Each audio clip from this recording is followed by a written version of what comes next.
ดีใจที่มีผู้ใหญ่ใจบุญเอ็นดูน้องและฝากเงินมาให้น้องและน้องก็โทรบอกพ่อแม่น้องแล้วพ่อแม่น้องก็ดีใจนะกราบทักทายสบายดีและสวัสดีพ่อแม่พี่น้องหมดสู่คนสบายดีเด้อลูกสบายดีนี้มาพบพอกับครูอรดาแล้วก็น้องพิมพ์เนาะต่อจากคลิปที่แล้วนะทุกคนครูอเจ็ดมาถามน้องพิมพ์เรื่องที่ว่าน้องพิมพ์ไปเฮ็ดเวียกน้องพิมพ์บ่สบายเนาะเรื่องราวมันเป็นแนวใดที่ว่านักเนาะการนักพอสมควรน้องเป็นไข้ได้ลายมือเนาะบ่สบายเป็นไได้ลายมือบ่ได้กินข้าวกินน้ำนะคะแล้วก็เจ็บคอได้เป็นไอได้แล้วก็หลายอย่างที่เกิดขึ้นกับน้องเนาะคลิปนี้ก็จะมาเล่าต่อจากคลิปที่แล้วฝากทุกคนกดติดตามกดกระดิ่งแจ้งเตือนทั้งหมดให้ก็เด้เนาะเพื่อตอนนี้ก็กับน้องพิมพ์ก็มาอยู่ห้องการเนาะเมื่อกี้อยู่ในห้องแล้วก็ฮ้อนโพดเนาะอยู่ในห้องของพ่อฮ้อนแล้วก็เลยพาน้องมาอยู่โรงเรียนเพราะว่าพ่อกับน้องพิมพ์พักอยู่หอพักน้องพิมพ์เนาะพักอยู่หอพักแต่ว่าอยู่คนละตึกเนาะทุกคนตอนนี้ก็ยังบ่ได้กินข้าวเนาะพิมพ์อยากกินข้าวแล้วติอยากแล้วเนาะให้เดี๋ยวจักหน่อยกลับไปกินน้ำกันคืออาจารย์อยากถามน้องเนาะว่าน้องเป็นไข้ได้จักมื้อละสบายดีน้องเองชื่อนางพิมพ์อยู่ไสอยู่เมืองพาวดงอยู่บ้านเดือเมืองพาวดงนี่ใกล้ไกลเลยทุกคนเนาะจะเป็นอีกอำเภอหนึ่งเมื่อก่อนพ่อเคยไปซ่อนอยู่อำเภอพาวดงหรือว่าเมืองพาวดงโอ้โหเส้นทางนี้สุดๆเลยสู้ชีวิตคือประจนภัยที่สุดทุกคนพอรอดชีวิตมาทุกมื้อนี้แล้วเวลาพอท้อหรือว่าพบปัญหานะพอคิดอดีตว่าโอ้โหเจอเรื่องราวที่แบบทรมานหรือว่าทุกข์ที่สุดในชีวิตก็ยังผ่านมาได้นะก็เลยมีกำลังใจขึ้นมานะคะอันนี้ก็บอกกับน้องพิมพ์ตลอดเนาะให้น้องพิมพ์สู้เพราะว่าจบเรียนแล้วเกือบสิบ่ได้มาเรียนเนาะแล้วก็สัตถามครูอแล้วก็ขอบครูอว่าสิบ่มาเรียนแล้วหั่นนะเนาะเหตุผลที่ว่าสิบ่ได้มาเรียนนั้นย้อนว่าพ่อบ่มีเงินส่งพอบ่มีเงินส่งเนาะเพราะว่าน้องก็ระบายแล้วก็บอกนำครูอแล้วน้องก็ให้ค่ะช่วงปิดเทอมปีที่แล้วอยู่ม.4 เนาะปีนี้อยู่ม.5 ปีแล้วก็ได้เป็นครูประจำชั้นเนาะแม่นม.4 ม.1 น้องพิมพ์ก็เป็นเด็กดีนั่นแหละพ่อก็เอ็นดูเนาะเห็นน้องตั้งใจเรียนบ่ขาดเรียนจักมื้อเลยปีที่แล้วจักดีไข้บ่สบายก็บ่ฮู้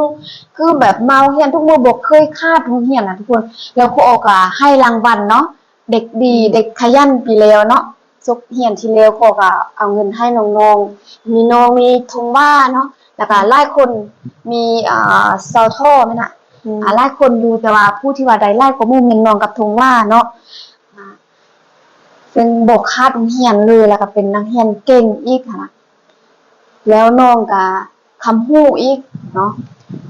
วันเสาร์วันอาทิตย์น้องก็บ่ได้อยู่บ่ได้เช้าเนาะแบบคือทุกคนได้ฮู้แหละที่พอลงคลิปตลอดเนาะถ้าว่าผู้ใดติดตามพอจะฮู้ว่าโรงเรียนของพวกเราเป็นโรงเรียนที่ได้รับทุนช่วยเหลือจากประเทศไทยเนาะสร้างโรงเรียนหลังนี้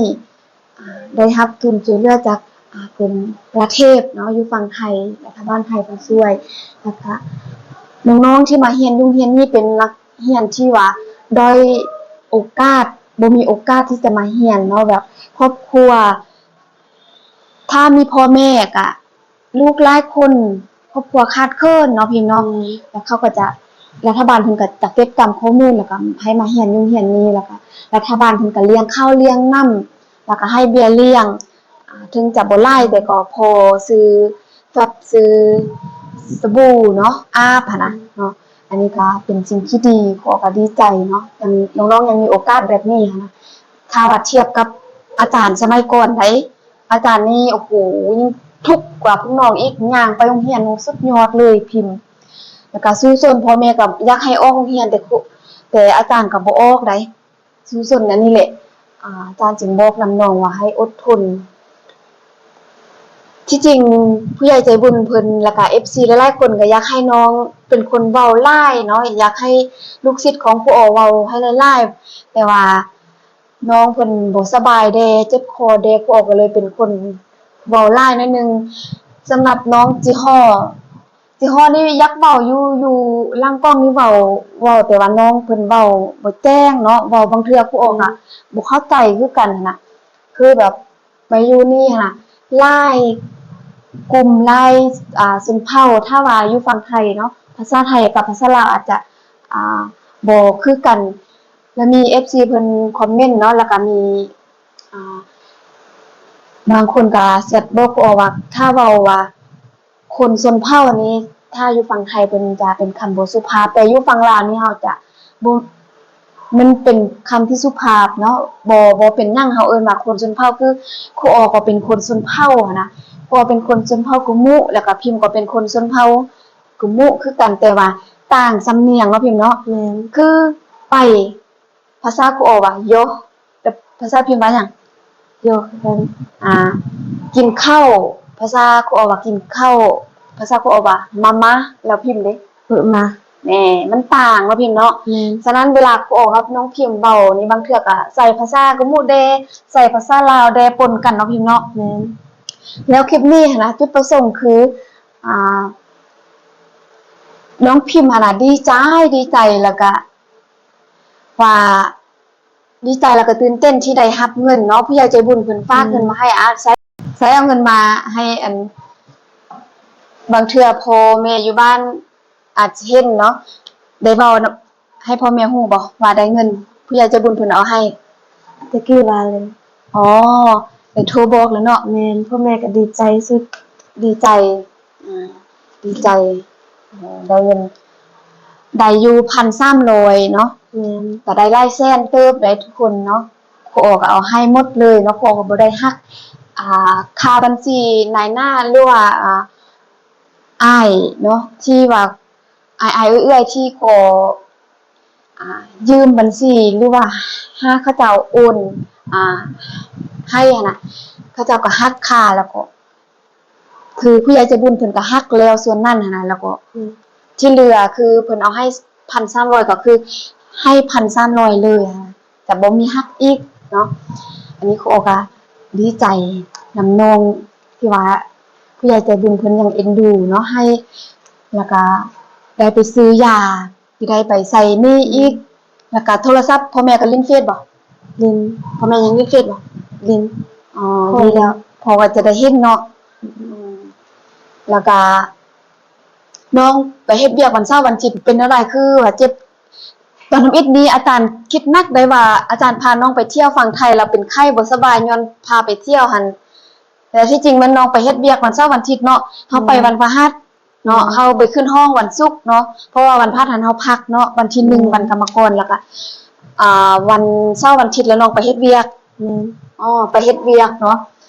เขาให้น้องมือเท่าไหร่ มือเส้นหา มือแสนห้าถ้าเทียบเงินไทยครูอ๋อก็บ่ฮู้ว่าบางคนเขาก็ไล่เรทมันบ่คือกันหั้นนะคือเขาให้ตัวนี้เนาะเฮาจะได้110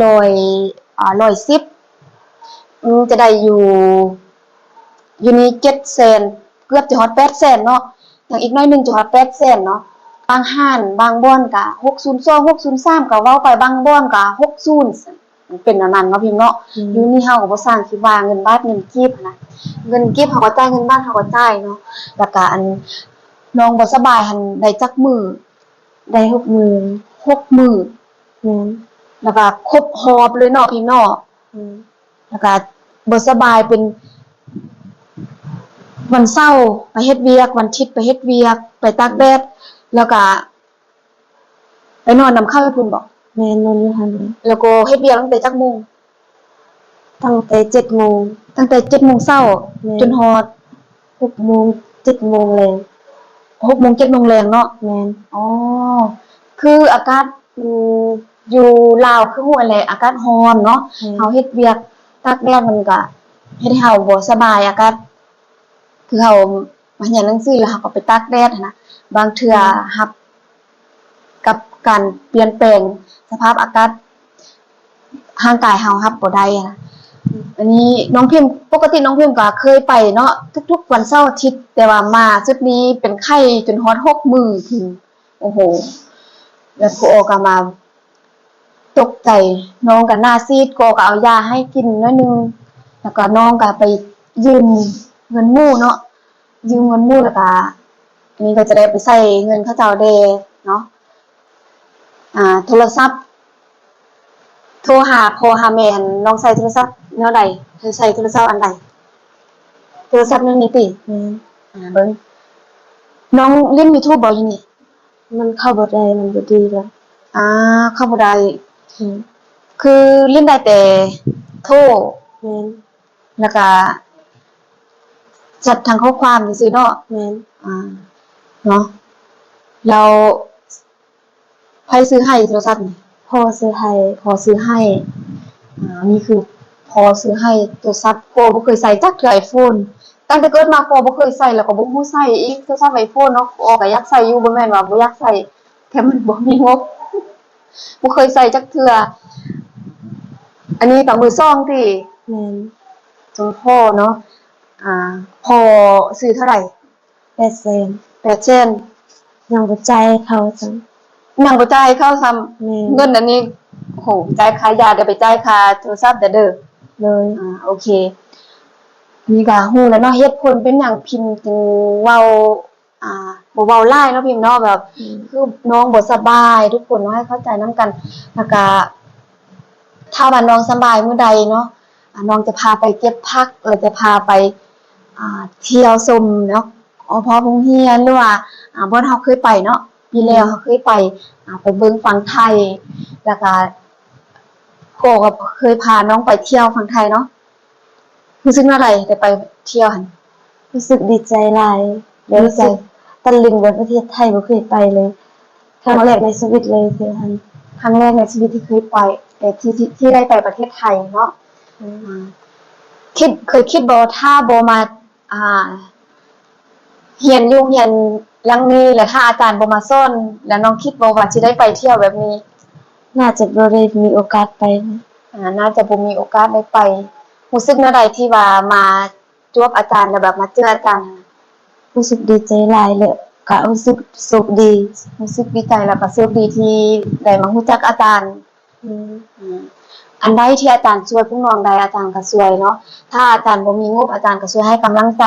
เพื่อสิได้ออกโรงเรียนย้อนเนาะครอบครัวหลายคนแล้วก็คลิปก่อนเนาะก็ได้ยินน้องว่ามีเอื้อยไปเฮ็ดเวียกอยู่ฝั่งไทยบ่แม่นอยู่จังหวัดหยังอยู่ลำปางน้องมีเอื้อยเพิ่นไปเฮ็ดเวียกอยู่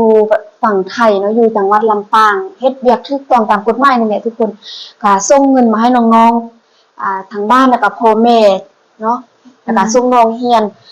พิมพ์แล้วก็ยังมีเอื้อยอีกเนาะเรียนเนาะพิมพ์เนาะแล้วก็มีน้องอีกเนาะแล้วก็หลายคนเนาะครอบครัวของน้องพิมพ์สำหรับคลิปนี้คือก็จะประมาณนี้เนาะทุกคนครูเป็นคนเว้าหลายถ้าว่ามีโอกาสเดี๋ยวจะให้น้องพิมพ์ถ้าน้องพิมพ์ดีขึ้นเนาะจะให้น้องพิมพ์เป็นคนเว้าแล้วก็จะนั่งฟังเนาะแนะนำว่าเวลาเฮาไปเที่ยวนี่เที่ยวนั้นเนาะอยู่ฝั่งลาวจะให้น้องพิมพ์เป็นคนแนะนำแล้วก็เป็นคนเว้าเนาะฝึกเว้าที่อาจารย์เฮ็ด YouTube นี่อาจารย์ก็อยากฝึกตัวเองฝึกเว้าแต่น้องอยากเฮ็ดบ่ช่อง YouTube อยากแต่ว่าโทรศัพท์ยังบ่เฮ็ดบ่ได้เทื่อโทรศัพท์อันนี้นะเฮ็ดยังบ่ได้เพราะว่าโทรศัพท์นี้ YouTube ก็บ่มี